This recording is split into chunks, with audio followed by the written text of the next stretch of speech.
The Super Speedway Podcast is a Dream Bigger media production. For news, photos, show notes, and information about advertising on the podcast, visit www.thesuperspeedway.com. 3, 2, 1. Welcome to the Super Speedway.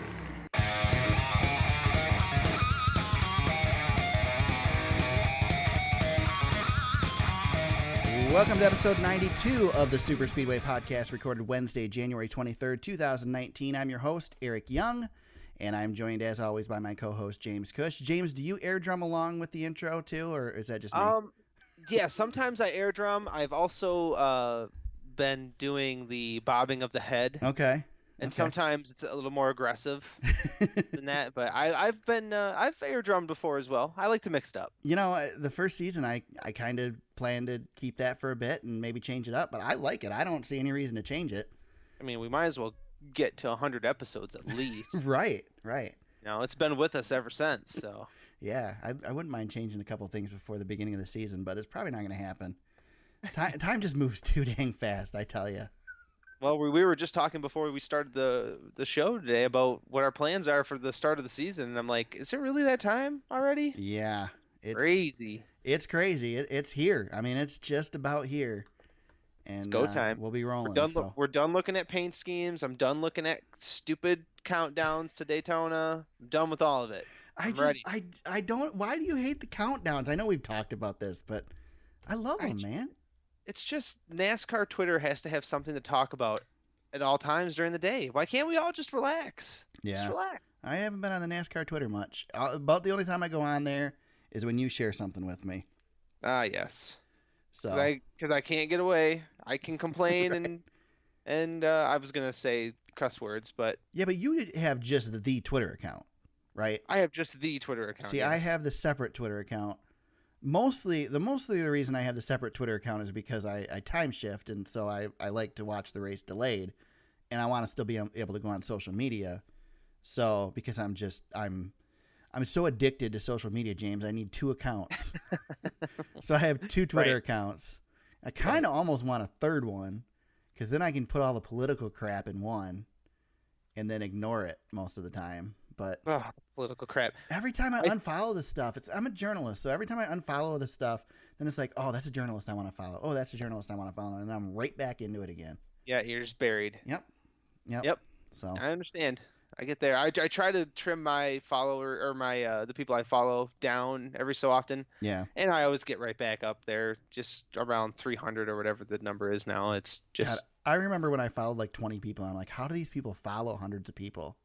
I don't even know how many people I follow right now. I'm not even gonna look, but yeah, don't look. It's I'm sure way more.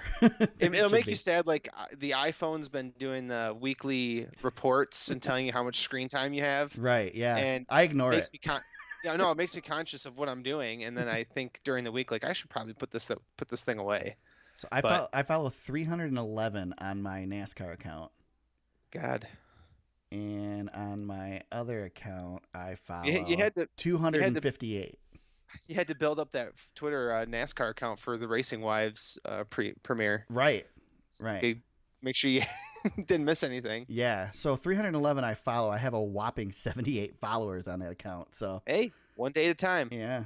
But that's 78 organic followers from just posting at the races, basically. So that. You need to get Aaron and the Cone back on the pod and boost that back up again. There you go. I need to get a better co-host. Maybe That's the whole problem, man. You're bringing me down, James. I know. I mean, the proof's in the pudding, man. It is what it is. Yeah. Nah. I'm just listen. I understand my role. I'm a temporary placeholder until you make it big. Yeah. Right. You and Jeff Gluck are hosting twice a week NASCAR podcast. Jeff Gluck and I never get together. He's never at the tracks I'm at. He was at one race all season that I was at. Maybe that's the reason he does schedule around you. That could be. He might. Yeah. All right. Well, let's get into this podcast since we're wasting time here at the beginning. Well, we have to catch up because we're going. You know, we're going every other week right now, so it's nice to catch up with you, man. You know, right. It's we talk every week. and then the off season comes and we have a little more time apart. It's just not natural. Yeah, we talk for usually about 8 to 10 minutes before the podcast, but we usually save most of this stuff for the podcast. So you guys get to Yes. witness the stuff we talk about before the podcast is that, there's some inside baseball stuff, and mostly it's just the stuff that's not appropriate for the podcast. Yeah, good thing Eric doesn't record before, at least Well, he, or at I least he doesn't do. tell. I do Yeah. record. I delete it. Yeah, I'm glad that you do because I've said some stuff that Yeah. that you're gonna probably blackmail me for at some point. Maybe. I mean, I might have a When I- file. I might have a James file on my computer. When this relationship finally falls apart, as it's destined to do, then you'll be coming for me. Yeah. I have no doubt. All right. Well, we'll get started on the news here, and we're going to go a little bit more somber for the beginning. Probably not go real into it, but we did lose a couple of very important people in the NASCAR world over the past couple of weeks since we last recorded. First, we found out that J.D. Gibbs had passed away, and then there were rumors that Leonard Wood was in the hospital and not doing well, and then we lost Leonard Wood as well. So, James, I don't know if you have anything to share about those two, any memories. I mean, I grew up watching the Wood brothers' car on the track, but to me, it wasn't in their heyday for me. Obviously, still respect the history of them. And, of course, I am a Joe Gibbs racing fan, so what JD was doing, I'm very familiar with and everything. But JD was more, the behind-the-scenes guy, and obviously the guy who was kind of pegged to take over after Joe Gibbs stepped away.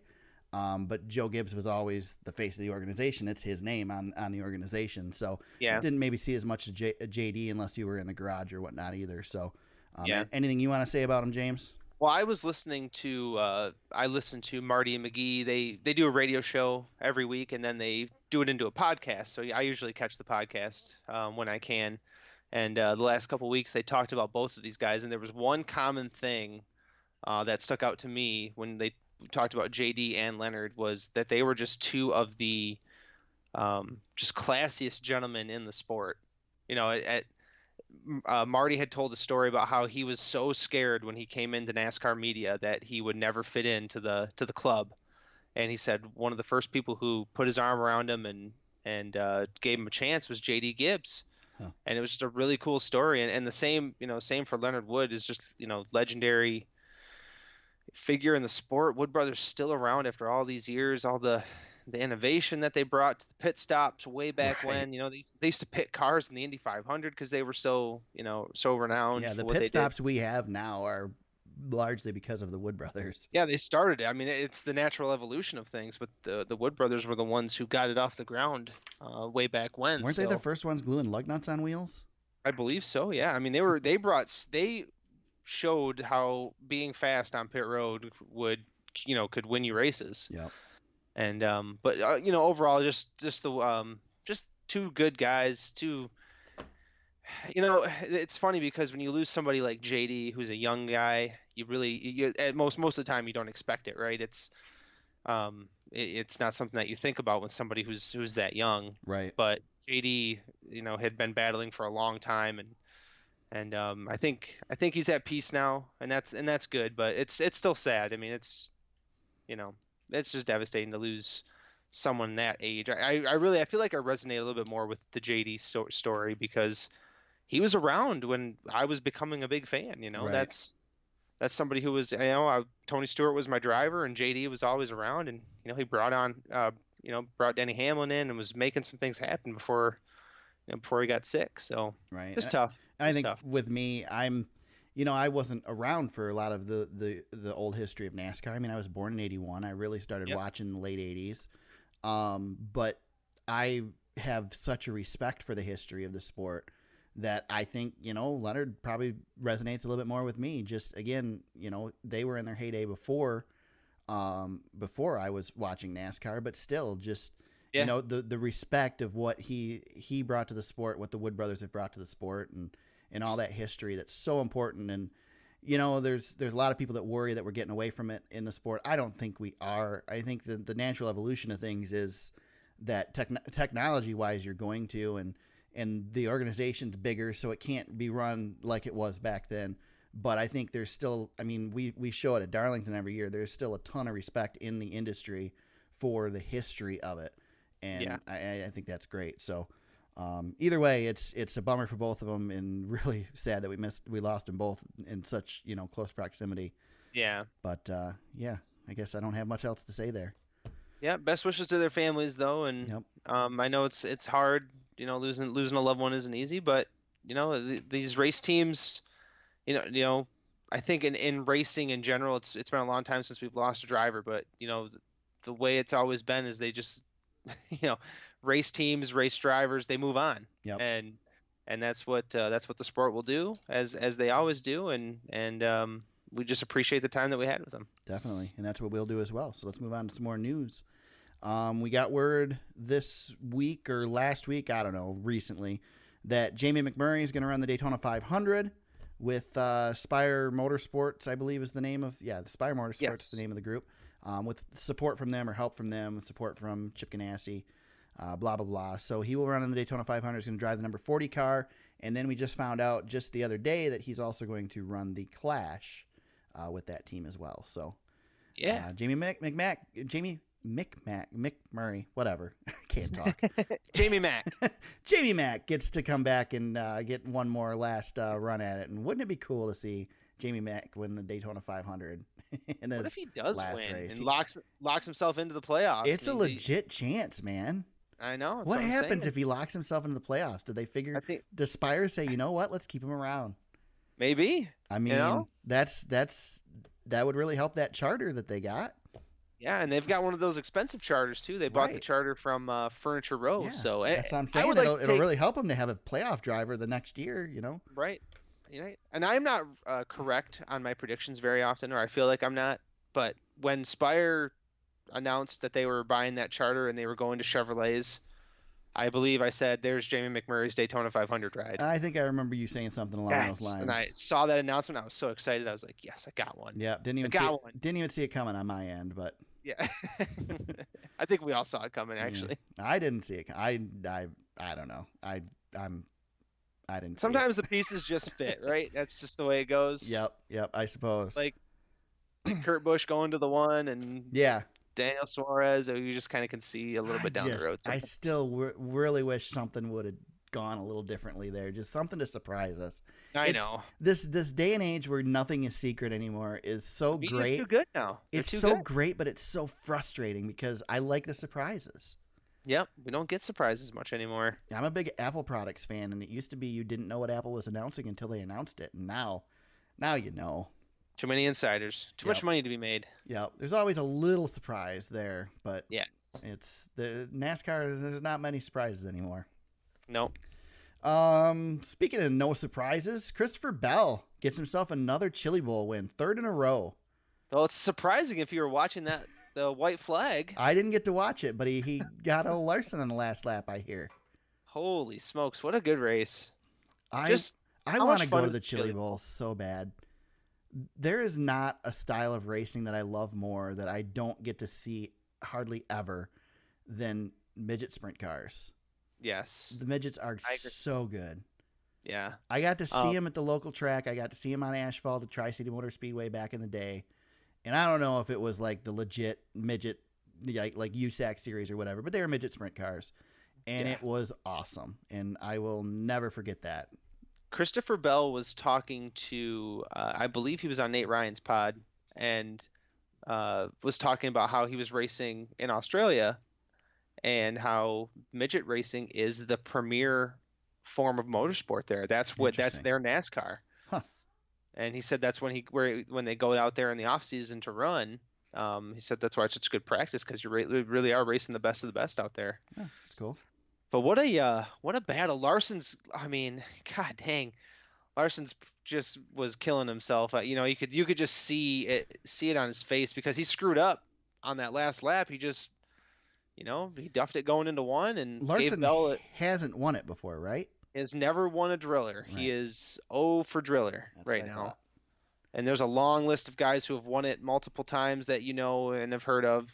Stewart, Rico Abreu, and now Christopher Bell got his third in a row. So Larson's going to have to try it again next year. Still Yeah. hunting for it. Yeah, I remember historically that Larson said a couple years ago that it would have been more important than a This- Daytona 500 win, right? This Oh, is that's what the Larson. race? Yes, this is the race, and Larson has this history of he loses really bad, and at some point he finally gets it. Right. Yep. And Eldora Truck yep, Series. Eldora is the Truck Series. He had some of that with the Cup Series when he was struggling to find races that he could win, and Yep. before he finally broke out. So I think eventually he'll get his driller, but yeah, he was gracious in defeat, but boy, he wore it on his face. Huh. One note from the Chili Bowl that Jeff Gluck was talking about though was there was a lot of NASCAR people in the house, decision makers, big time decision makers, watching the whole process. Interesting. It's become so popular. So I tell you what, the dirt racing thing is picking up, and that's just another sign to me that we're going to see Cup cars on dirt sooner than later. Because if that's where the popularity is going, they've got to do it. It's the premier series. I wanted to play devil's advocate with you really quick because I thought of this question. Not that I believe in this, it's just a question. Okay. So NASCAR has, over the past year or two, really heightened the awareness of dirt track racing and supporting it, right? Yep. My thought that I had was, could this be a bad thing? Because there's no way in heck that NASCAR racing at this point in its evolution can recreate the type of racing you see on dirt, the excitement that you see on dirt. So when fans are tuning in for the first time and see this amazing Chili Bowl race that we just had between Bell and Larson, then they tune into a NASCAR race and are disappointed because it doesn't look the same. Well, I'm going to say that you already have that somewhat, that the NASCAR fans love the Eldora truck race, but the dirt track fans, the vast majority of them hate it. Yes. Because it is not dirt racing. Right. That is not what dirt racing is. It's completely different. They call it a gimmick. Yes, exactly. Dirt fans will use that word when it comes to NASCAR quite a bit. Yes. Yes. So I don't know. I mean, I could see it. I could see it not being a positive. I was just playing devil's advocate. Not that I believe it. I think having eyes on all forms of racing is a good thing. Right. My thing is this whole. You know, I'm a dirt track fan. I hate NASCAR. Or I'm a drag race fan. I hate circle tracks. Or I only like road courses. Ovals is just turning left. That all is crap anymore. Yes, I agree. There's not enough people following motorsports. We're losing people following motorsports. We need to give up on that. And I will say something that's really interesting, James, and I just thought of this. So it was kind of cool. We just did for my day job here at the newspaper, the local newspaper. We do a thing. And I don't personally do it, but we have a couple of people that go into the schools and they do these projects with the kids every month. And this month they did, what do you want to be when you grow up? And there were a couple kids that wanted to be a NASCAR driver when they grew up. That's pretty cool. That's awesome. That means there are some kids still watching NASCAR. It's being reached. There was one kid who wanted to be a Formula One driver, which just blew my mind. Where does that come from? Right. I mean, Formula One is not, although I think Formula One is improving in the eyes of the U.S., probably a lot led by Austin and what they're doing out there, but it's not, anywhere near the popularity here as NASCAR. No. But it's interesting to see that some of the kids are seeing it somehow. Yep. That's cool. Yeah. Yeah, so there's some hope. YouTube's an incredible thing, and I know a lot of kids spend a ton of time on YouTube, and there's a lot of great, exciting NASCAR stuff out there. Well, I'll tell you what, there's some the sim racing and stuff is esports is getting bigger, and iRacing's putting more money into theirs this year. We've got the NASCAR Heat thing we talked about. Yep. I'll tell you what, that Chili Bowl is almost the thing to push me over the edge to get iRacing. One of these days you're just gonna do it. One of these days I'm gonna have enough expendable cash that I can buy a PC and do it. Well, and what's going to end up happening is I'm going to say at some point, Eric, you're more than welcome to come and stay with us. I know times are hard. Right. Yeah. Like Kale cool down at some point and you can go back. I'm quite afraid that all the extra stuff that I do right now, I do photography, I do the podcast, I do the NASCAR stuff. All that will go away if I get iRacing because that's all I will want to do is do iRacing. Either that or you just have to get rid of it would just be the family. Be like, listen, guys, I have all these things I need to do. Right. It was great knowing you. I had fun. We had good times. Kate listens to this podcast, James. She's going to be after you for putting these thoughts in my head. I'm sorry. No, I'm sorry. no. Family comes first. Family is the big reason why I haven't done iRacing. A, because my wife would shoot me if I bought a PC to run iRacing and the pedals.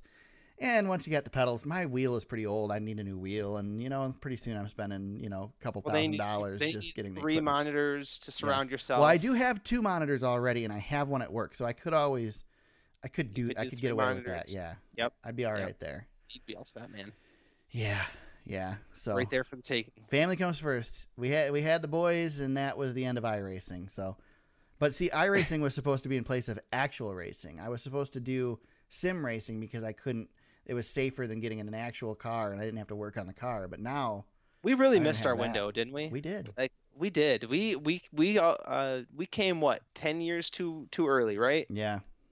Yep. Yeah, I really feel like I missed the They're esports having revolution. classes in college. Yeah, Northwood and Midland. Yeah, That's you crazy. can get a scholarship. You can get a scholarship. I for playing think video I games. think that is disingenuous. Just for the record, I don't.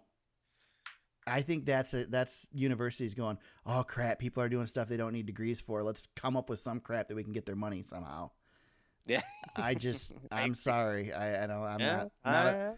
I don't think Yep. you need a degree to play video games, guys. I don't think Yeah, you do. I don't think you do either, So, but who knows? I'm not taking anything away from people that make a living doing it. It is a skill and it is something you learn. I don't think it's something you need a college class to learn though. So No, anyway, stupid. so Spire Motorsports. Speaking of them, they got a driver, James. Another one, yeah. Yeah, you're gonna have to tell me about this because I don't even know who Yeah, he is. Quinn Huff. Never heard of him before. You said yeah, he's run there- some Xfinity races. He's run 10 career Xfinity races and he has no top 10s. And he's run a handful of ARCA. Why didn't they just get Danica Patrick? I mean, same difference. Yeah, it would have been maybe a little better. That's, Yeah. I tell you what, there was some. All Jeff Gluck said, Gluck made me laugh because all he did was he posted Quinn Huff racing reference and he posted the link to Twitter. And I thought, okay. That's all you need to say. So is this wasn't in our discussion, but is this a bad thing for the sport or is this good? Or We've is talked- do we not care? You and I have talked about this. I don't know. It's these sponsored drivers that don't have experience. That's really disturbing to me. I don't Yeah. mind if a guy's run 100 Xfinity races and takes a shot at Cup. Right.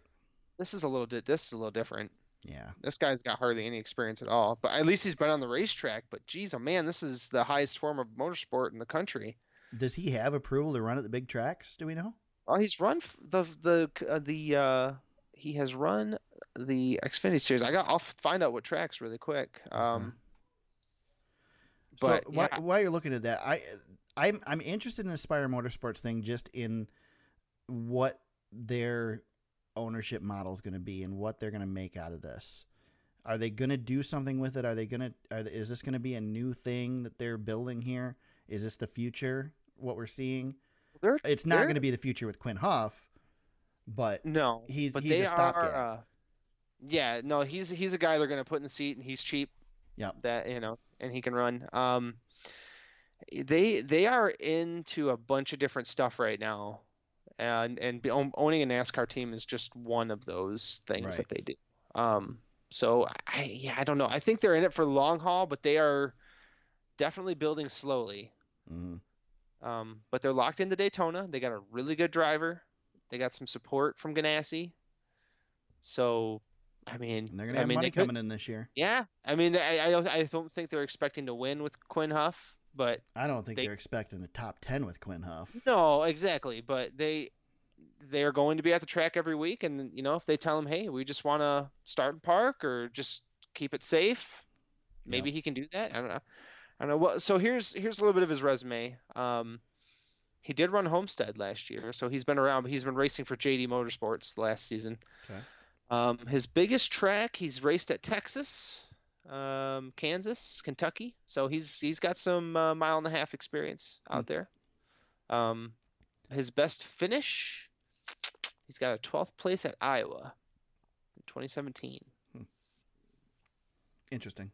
So I don't know. I mean, and just looking at I doing the deep dive on Racing Reference, he's got He's got 5 ARCA starts. Hmm. He has 1 K&N start and 19 cars late model starts. So that is not a lot of. No kidding. I don't know. We'll see how that goes. Yep. Yep, we certainly will. JTT. I knew I was going to screw it up. I told you I was going to screw it up. You were looking at the Doherty and you couldn't even get to it. JTG Doherty announces their sponsorship plans for the season. Ryan Preece with the Kroger sponsorship, as has been the case, but they're doing something different with Chris Buescher's car. Right? Chris Buescher's still in the car? Am I right about that? Okay. 37 car is going to have basically themes throughout the season through Kroger and whatnot. James, you and I talked about it beforehand because I didn't really have a whole lot of knowledge of what they were doing. They just announced it today as we're recording this. Not anything really different, right? I mean, pretty much. No, it's not really anything really different. They're just because they've always highlighted their associate sponsors on there. Right. However that program works for Kroger will give, like Tide, sponsorship on the car and things like that. But really all they're going to do is, like, in July, it's grilling season. So they're going to feature, like, the paint scheme will feature Kroger grilling and probably, like, meat and other stuff. Tyson, Hellman's. Yeah, all that stuff's going to be on there. Oscar Mayer, Bush's Beans. Yeah, interesting way to leverage the Kroger brand. And, it's something different. We haven't seen it before, and we'll see what it does. Yeah. Yeah, it's interesting. Yep, interesting enough. Another possible look at the future of NASCAR. Cool paint schemes. Yeah, they do look pretty cool. I like those. Yeah. So, how about the good paint? All right. I don't think there's anything else in the news. Did I miss something? I don't think so. No, we're in the slow times now because everybody's starting to get ready. Yep, things are going to kick up really quick. So, we came up with this idea a couple weeks ago, James and I. We've got some 2019 predictions. And these predictions, we're going to discuss whether we think they're going to happen or not, or give our opinions on them, whatnot, et cetera, et cetera. So, number 1, Jimmie Johnson will win a race in 2019. Go first. You're first, James. Yes? No? What do you think? Yes, he will. Yeah, this dude's too freaking good to have 2 winless seasons. I'm sorry. I don't care how he does it. He should have won a race last year. Yeah, I agree. He's definitely going to win. I think you're going to see him win a couple. I think he's going to be a player for the championship. I don't know if he's going to be in the final 4, but he's going to be a player. We're going to see a lot more of Jimmy. A little caveat to this. We have this question a little bit later, kind of. But who wins first, Johnson or Knaus? If you say Johnson wins in 2019, that means, and you take Knaus, that means you think Byron's winning at some point this year. Yeah, Jimmy's going to win first. Okay. Jimmy wins first. What do you think? He's too freaking good. He's too freaking good. You think Jimmy too first? Yeah, Jimmy's going to win first. He's going to this new rules package is going to throw a lot of stuff up in the air, but I think Jimmy he'll win. He could go out and win Daytona. I will go a step further than this prediction. Let me look real quick. 1, 2, 3, 4, 5. Jimmy's going to win in the first 5 races of the season. He will get a win in the first 5. He's good everywhere. Yeah. Well, you got Auto Club in there. Martinsville's up there in the top, 8 races of the year. So yeah, he's Martinsville's number 6. So if he's going to win in the top 5, he's got to win Daytona, Atlanta, Las Vegas, ISM, or Auto Club. And if he doesn't, he'll win Martinsville. Right. Yeah. Exactly. So, all right, that one was easy. Number 2, the 2019 rules package will be a huge success. Yay or nay? Boy, you want to take this one first? I'll start with this one. I think it's going to be a success, but not like, oh my God, this changes everything. I heard, I think it was Doherty predicted today that there are millions of fans. You just nailed it. You just nailed it right there. Millions of fans are going to come back. Right. Millions of fans are going to come back to the sport because of this new rules package is what he said today. I don't buy that. I think people will be happy with what we've got. What do you think? Oh boy. I want it to succeed. You're doubtful still, aren't you? Yeah, I'm going to say I'm very skeptical. Huge success, no. Step in the right direction, maybe. I think the tapered spacer is going to be everything. if it's a step in the right direction, that's a win for Yeah. everything. I just don't know. I think the tapered spacer is the difference maker to make Yeah. it a successful package. I think the changes altogether to get the restrictor plates, in quotes, off the cars at the restrictor plate tracks is also interesting. Yeah, that's to gonna get be us a more uniform package on the big tracks. I think it'll be more interesting. I think it's going to bring a lot to it. So, but I'm not saying huge success, but I think it'll be successful. Yeah, I think a huge success will be a schedule change. Yeah, next year. I agree. That's Why don't we do that prediction? Anyway, that's a 2020 prediction. We're talking strictly 2019. That is true. Although we should find out about it in 2019. So yes, we should. We should know. Number 3, Ford will struggle with the Mustang similarly to Chevrolet with the Camaro this year. You get this one. Yeah, I don't think so. I think Ford's going to be fast. I think Ford's going to be fast again. Yeah, I can't really. I'm gonna say yes. Yes, they're gonna struggle because every year we go, oh, the new car is gonna be better, and then they struggle with it. So I'm gonna say they're not immune to it. They're gonna struggle too. If it wasn't for this new rules package coming into play, I'd say yeah. It is the best time to come into the series with a new car. Yeah, I think they're going to be. Ford's got probably the best drivers out of the bunch, besides the handful of Toyota drivers. But if you look at the roster in general, Johnson. I know Jimmy Johnson. He doesn't drive for Toyota or Ford, James. I know. But he's been really bad. True. So, but I think Ford will come in. They'll be fine. They're going to be fine. All right. They're going to win races, and they're going to win some short tracks. They're going to be good. Number 4, Ryan Preece will win Rookie of the Year. Before I answer this, James, before I go to this, remind me again who is running for Rookie of the Year this year? Yes. Basically, it's Preece and Hemrick, and then a couple other guys. That's all you need to know. I'm gonna go out on a limb and say Matt Tift is in there. Matt Tift is one of them. Yeah, I'm gonna go out on a limb and say that Hemrick's gonna surprise us. Hemrick's gonna do it. Yeah, I think I agree with you. I don't trust JTD Doherty Racing as much as but I don't know. If I had to pick Childress is a powerhouse. That's true. But I think Hemrick's one of those guys to me. He's a Jimmy Johnson guy. He's a guy that was good in the Xfinity, okay in the Xfinity. He's going to surprise us when he gets to the big car. And Preece might be the opposite. Preece was so good in those Xfinity cars. He's done so much on the low end. I think the expectations are going to be so high for him. The bar's going to be set high for a team that isn't able to achieve it. Yeah, so I'm thinking Hemrick's going to surprise us. Let's just put this way. Chris Buescher was a really good racer coming up. Yeah, champion, and he's been with that team for a few years now and hasn't done anything. So yep. I don't know. I'd like to see Preece do really well, but I think Hemrick's got a shot at it, and I'll take Hemrick for right now. But we haven't done. I don't know if we'll in our season preview. Maybe we'll look at this a little bit deeper. There you go. That works. Number 5, Martin Truex Jr. will go winless in 2019. Ooh, is this mine? Yes, you get to I'm doing the odd numbers. Yes. Martin Truex Jr. will go winless. No freaking way.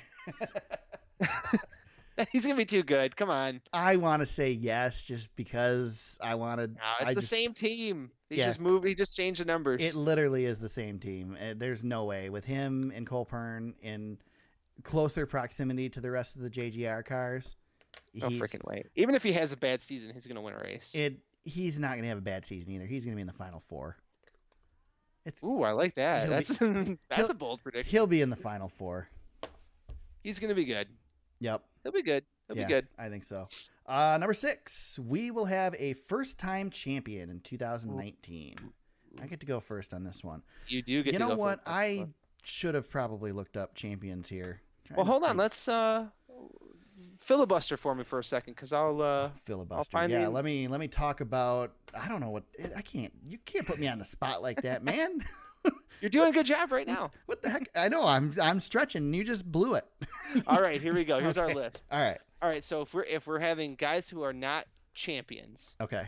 So I'll throw some names out at you. You got Kyle Larson. You've got Chase Elliott. You've got. I want to get some legit contenders here. Oh boy. I don't need to hear anymore. Actually, I go no. I go no. Almirola, Boyer, Suarez, Blaney. Nope. Hamlin. Ain't gonna happen. Hamlin. I'm not gonna tell you who Eric Jones. I'm not gonna tell you who my championship pick is for 2019 yet. We'll save that for the season preview. But I already have it. Yeah. I'll answer this question now too. Then Okay. we're gonna get a repeat winner Yep. at some point this Yep. year. Not saying Logano, but somebody who's got at least one's got to get. We've had too much parity. Right. Somebody's got to get a second one eventually. I will give this. Kyle frickin' Busch has, as good as he's been, he's only got the one, and he's got a little bit of that Peyton Manning stink to him, where he was really, really great, but he still just had one. Yep. He's got to get more than one, and Peyton ended up getting one later, but yep. Yeah, got to win one. Not gonna happen this year. Kyle Busch, in my opinion, Kyle Busch has to get to at least 3. Yeah. In his career, or I will be disappointed with him. I agree. And you know, it's funny because at a point in his career, I figured Kyle was going to win a ton of races and never win a championship. I thought by now he'd have at least the second one and possibly the third. And he should have had. I didn't think so because he was so inconsistent. It was that whole, win or carry the steering wheel. That was his whole. Ricky Bobby. Yeah, and so he's gotten away from that. He's learned how to points race a little bit. Even though points racing is different now than it used to be, but he's matured enough to where he can do it now. But no, there's too many guys. Too many good guys who have championships for somebody new to come in and win one. Larson's about the only choice that might be able to do it. Yeah, and he's got to come back. Yeah, he's got to make a big step up. And Chase Elliott, he showed me something last year. Maybe, yeah, and gosh, I've been thinking this offseason, if you're Truex, Kyle Busch, and Kevin Harvick, how do you sleep at night after letting that one get away? Yep. Maybe not so much. Well, Truex in that race, he let that get away, but for the season, like Kevin Harvick and Kyle Busch were so good. Like that's so bad. That was Kevin Harvick's season. Yeah, and Kyle Busch too. I mean, like that was a Kevin Harvick season. Yeah, they let that one get away. Wow. Anyway. Yeah. Number 7. Bowman or Byron will win this season. This is James. Sounded like from our Johnson question that we think Byron might have a shot. I'm not ready to say that they'll win yet, though. I think it's going to be another year. You don't think either of them is going to get a win? I don't think so this year. I think one of them does. Well, Byron's got Knaus, though, and that makes me wonder. But I'm not going to be as bold to say who it's going to be, but one of those two is going to get a win. Byron's got to make a leap. But we saw Chase Bowman's Elliott struggle. Got to do something too. We saw Chase Elliott struggle for 2.5 seasons before he finally got there. When do you think the ride starts to get the seat gets a little warm for Bowman? If he has a bad year this year, it could get tight. But he's got at least another year. I mean, I guess it depends on how much Nationwide likes him, right? Well, who do they got coming up behind him? It's not like Christopher Bell's knocking at the door to get. No, but I'll tell you what, and I wanted to point this out. When let's take a look at the history of Joe Gibbs Racing, okay? The last few years. And how we've kind of taken guys who just they're doing well, but they're not quite performing and just boot them to the curb to make room for somebody else. Yes. If you're Christopher Bell, do you feel comfortable in the Joe Gibbs Racing pipeline? Well, after seeing what happened to Logano and Suarez, like you just said, Kenseth got pushed out too, which Kenseth is a different situation, but he got pushed out. He got old man pushed out though. Right, but still, I mean, not anything against Gibbs, but he's ruthless. If you don't come in there and you don't have the performance, there's so many people that want to run for that team. How nervous could you be as Christopher Bell? He's going to likely come to the Cup Series, not this year, but next year he'll probably be here full time. I can't imagine he's not. If he's not, he's going somewhere else. And because he really should be here this year, honestly. And Toyota does not want to give him up after what happened with Kyle Larson. No, they do not. Can you imagine the pressure on that guy, on that kid, to come up and win? Because if he doesn't win, look at Suarez, man. He's gone. Yeah, gone. And he landed it, and Suarez is a lucky one. And so was Logano, though, too. Yeah. Logano ended up in a really good spot. Yeah. So did Suarez. Is going to either prove he's a good enough driver this year to be in top level equipment or not. Like, this is it. Yep. So Yeah, I agree with you to a certain extent. Yeah. All right. Number 8. Kyle Larson will win more than 5 will run more than 5 races unsponsored this year. Yeah, because he's still hunting for one. This is mine first, right? Yep, you're doing the evens. I'm gonna say they'll pull something together, even if they aren't taking the full price. They'll pull something together. Yeah, so just a quick recap: DC Solar was 13 races or 12 races, Right. And they will not be back for legal reasons. Yep. So I think Ganassi will figure something out, but they haven't announced anything yet, so they're probably scrambling, which is crazy. Kyle Larson should be fully sponsored. He will be. Yeah, I think he'll be. He'll have sponsorship. Number 9, final one, and I came up with this one at the end, and I get to throw it to you first. Denny Hamlin will make the Final 4 next year. What has Denny Hamlin done in his career to make me have the confidence to say he'll make a Final 4? I'm sorry. No. He's made the Final 4. He's got a lot to prove this year, man. He went winless last year. He's had chances to win championships and stubbed his toe every single time. I didn't say he's going to win the championship. I said he's going to be in the Final 4. No, there's too much pressure in this playoff format. No. Yeah. I said Jimmy Johnson won't go winless this year. Denny Hamlin could. I mean, not hating on Denny. I like Denny. I like Denny quite a bit. There was a point where Denny was a very good race car driver, and he's been through last year was ridiculous. I think if Denny gets himself a win, especially if he gets one early, he could be scary. I mean, there's a chance that Denny Hamlin is the 4th best driver on his team. Right. Behind Eric Jones, if Eric Jones takes another step forward. Right. But that's still the 4th best driver at Joe Gibbs Racing. I mean, that doesn't mean he's bad by any means. No, that's true. There's just so many drivers that I would put in front of him as had better odds right now. I'm sitting here arguing with you, but he's not going to make the Final 4. He's not. It won't be Denny. He might be in the final in the 8, but not in the 4. I really thought Denny was going to have a different trajectory on his career. Not that his career's been a complete disappointment by any means, but I really thought he'd be one of the all-time greats. Well, he did have the injuries. He had the back injury, he had the eye thing. He won the Daytona 500. Yep. He's won a bunch of races at Pocono. I think he's only won like 2 or 3 there, but anyway. Really good on the flat track. Then they repaved it, and then since then he sucked there. I don't know. Denny's really hit and miss. He could go on fire and do something. I'm certainly not ready to send Denny to the pasture, and I'd love to see Denny Hamlin get a championship. I think it would be the icing on the cake for him for a career. It would certainly make a world of difference as far as his legacy in the sport if he gets a championship. I can't believe we're talking about old man Denny Hamlin. I know, right? How we're talking about him. I'll tell you what. Did you see the Joe Gibbs Racing commercial thing that they did where they had, it was a viral video or whatever, where they had the drivers come into the Joe Gibbs shop and Joe Gibbs himself worked the front desk? That, yes. So Denny Hamlin was the best one in that. He was hilarious. He posed as if you haven't seen it, he posed as a mannequin. And it was great. It was really good. Yeah. I enjoyed it. Yeah, he was good. He was good. Kyle Busch making race car sounds in the car, pretending to drive too, was pretty funny. Kyle Busch was good too. But and Eric Jones mopping the floor. Right.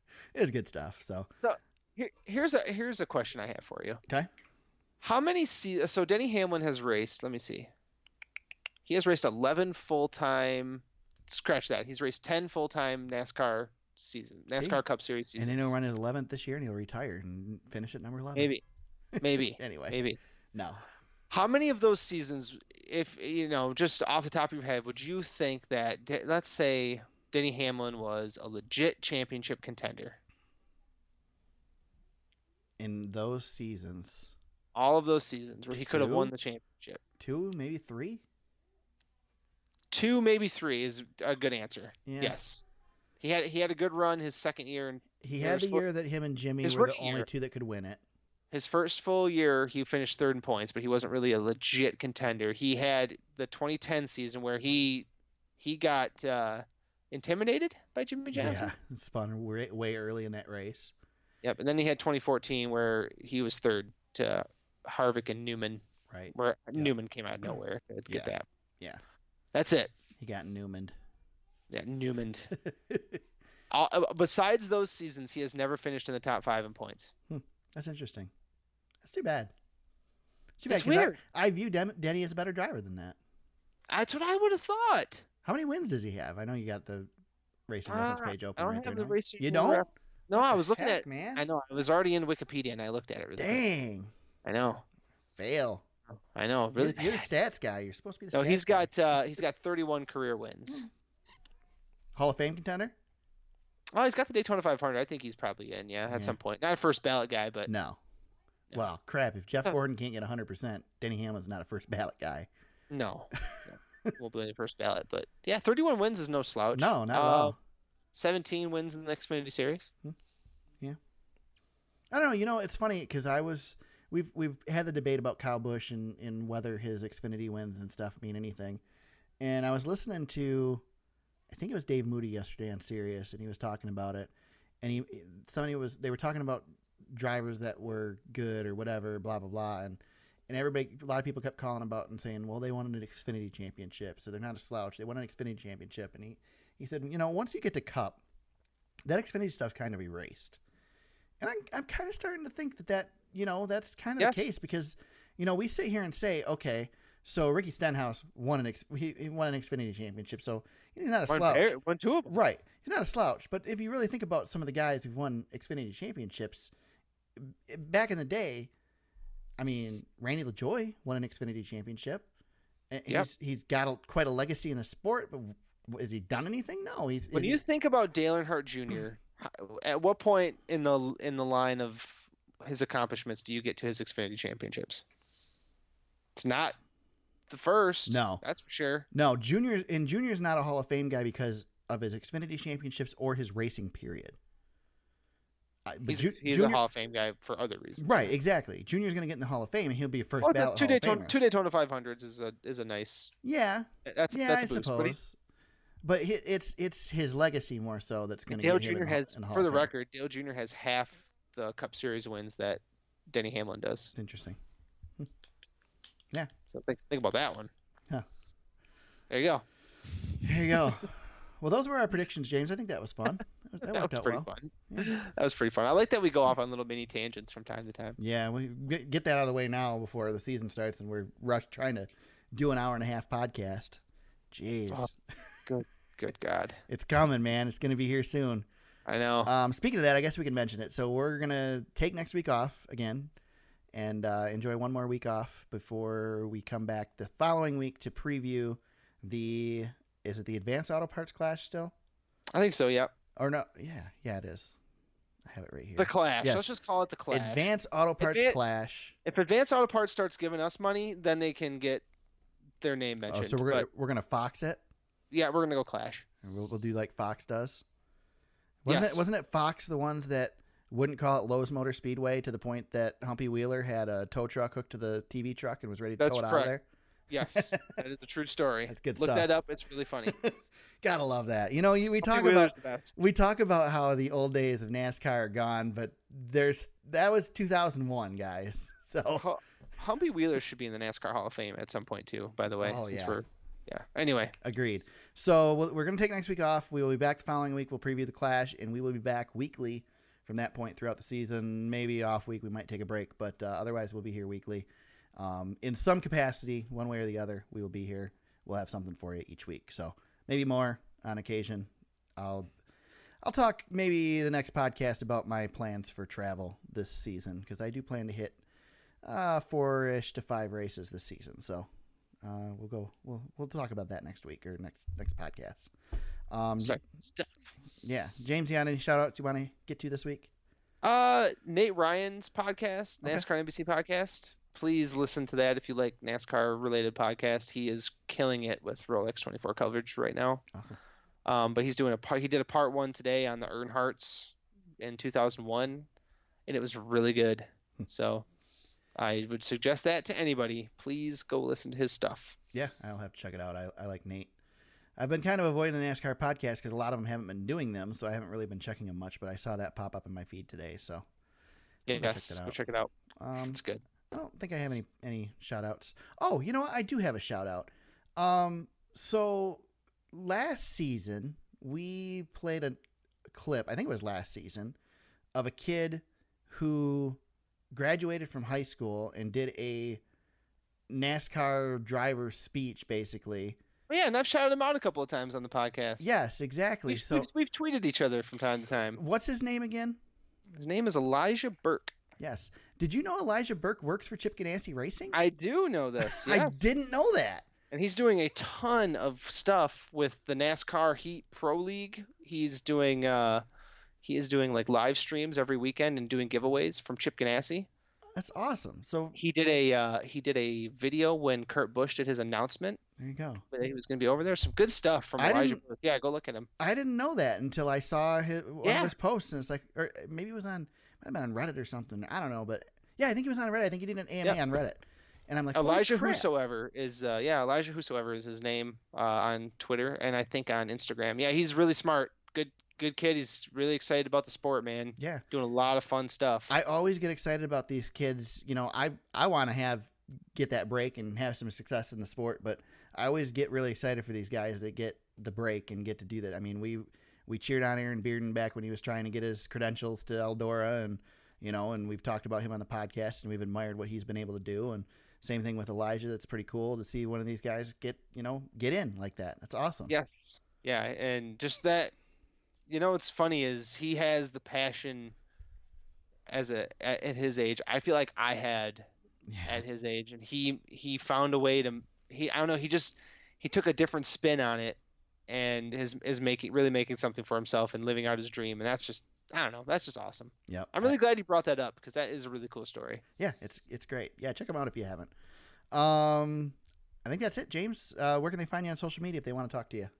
At James Cush on Twitter. You can find me at TSuperspeedway on Twitter. I'll try and be a little bit more active on there. You can also find me at Eric8199 on Twitter. You can find the podcast on Facebook at facebook.com/thesuperspeedway.